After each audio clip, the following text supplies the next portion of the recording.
Welcome to the show. It's great to be back. I know I'm tan. Please, no emails about me being tan. I wore sunscreen. I did all of it. We had a lot of major news events during the period that I was gone. Farron and Jesse did a really great job of staying on top of everything for you. And I want to start today with the most requested segment over the last 72 hours, which was people coming to me and saying, David, sir, please tell us what you think about what's going on in Afghanistan. Now, as many of you who have been with the show for a while may remember, you may not, but you may, that we'll find out soon. You might remember that I talked about the Afghanistan withdrawal when Donald Trump planned to do it and announced that he was doing it. And I talked about it again when Joe Biden announced, hey, that pause we put on Trump's Afghanistan withdrawal, we've evaluated it. And we are going to do it, and it's going to happen by September 11th. President Joe Biden is now being widely criticized for his actions in Afghanistan, which are carrying out the plan to remove troops that Donald Trump and Republicans bragged about and cheered for months during the end of Donald Trump's presidency. Now, that's not me starting to say, well, I'm going to blame here or there. It's just the reality. What Biden did was to go forward with more or less the plan that Donald Trump announced and that Trump cheered and that Trumpists cheered. Predictably, just like we said a few months ago, whether it was Trump leaving or Biden leaving, it would cause chaos. But at a certain point, our responsibility has to end because our involvement has been a disaster. Staying longer won't solve anything. The Afghanistan intervention failed. And it's really important in these cases when people start saying, oh, we left the wrong way or we did. Oh, we can talk about that. But at a certain point, our involvement had to end, even though Biden is sending 6,000 troops back in now, which we'll get to.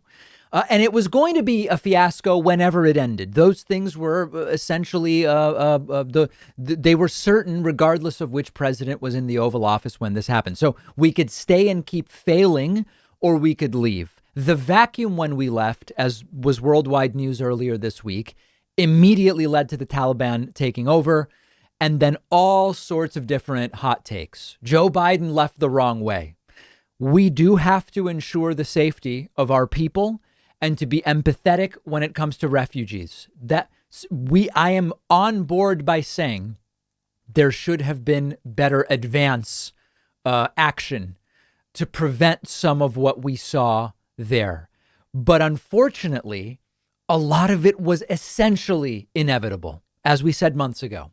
The same people, pro-Trump Republicans, who now are ignoring that Donald Trump had the same plan, are starting to say this would have been totally different if it had been managed by a different president. Actually, no, it wouldn't have been.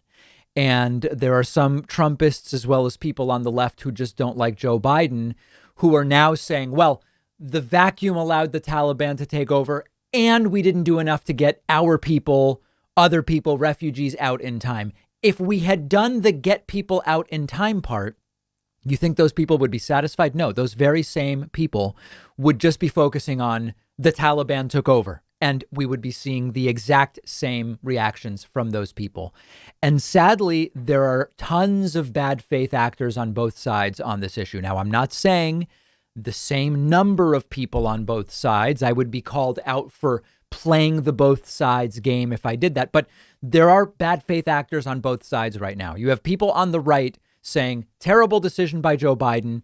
When Trump was going to do this, it was going to be totally different. No, Trump would have done it in the exact same way. Don't let them lie and say Trump had some master plan for preventing what happened. Trump had no master plan for anything. The idea that he would have had such a plan for Afghanistan is absolutely absurd. Trump would have done the exact same thing. And by the way, all the references to this being Trump's plan all along suddenly removed from the GOP website, Trump's websites, within hours of this going down in Afghanistan. All of those references to Trump's plan to get out of Afghanistan, deal with the Taliban, etc. It's a bold-faced attempt to revise history. Then the left saying this is the typical centrist Democrat foreign policy of Joe Biden. You go in for the wrong reasons and then you cut and run. Well, hold on a second. George W. Bush is responsible for us being there, not Joe Biden, not Donald Trump, and not Barack Obama. There is not nearly enough discussion of George W. Bush here. And I think that, if you go to a bad dentist and the dentist screws up your tooth, and then you go to other dentists and the first dentist that tries to fix it doesn't do a great job, and then you go to a third dentist and that dentist basically gets you out of harm's way, you're not going to have an abscess, but the tooth is going to hurt for several months. We talk about what the third dentist wasn't able to do. We talk about how the second dentist messed up the repair. But what started it was that first dentist who messed up your tooth. And there is not nearly enough discussion, to use a dental analogy, of George W. Bush and the Bush administration's role here. There's a lot of Biden versus Trump stuff. At some point, someone had to say, what George W. Bush started can go no further. No more money into this. No more contractors getting rich. The contractors mostly out of Afghanistan over recent months because the withdrawal was coming. That with the contractors, we've got to stop that as well.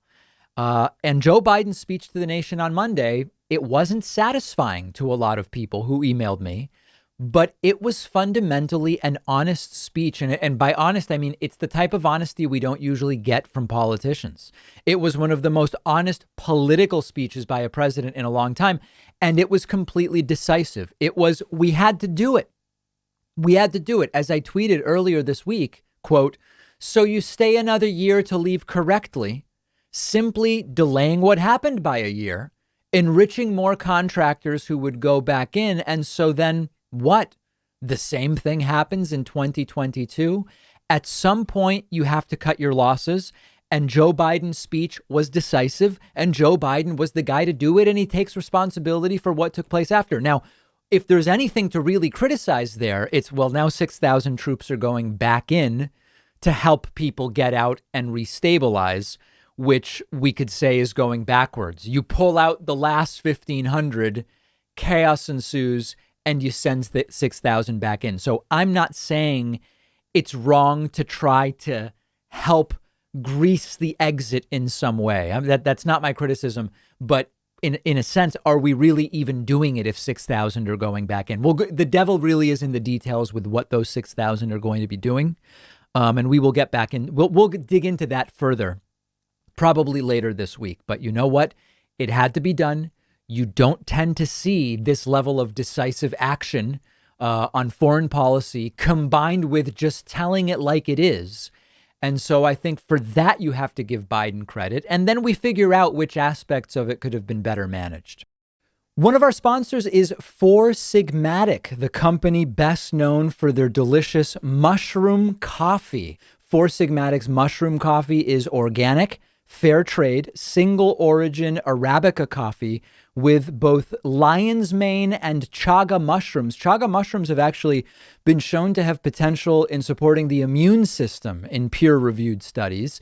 I've been drinking Four Sigmatic coffee a lot lately. It actually doesn't taste anything like mushrooms. It just tastes like any delicious coffee, but it's really easy on my stomach, doesn't give me any jittery feeling or a midday crash. And they have over 20,000 five-star reviews.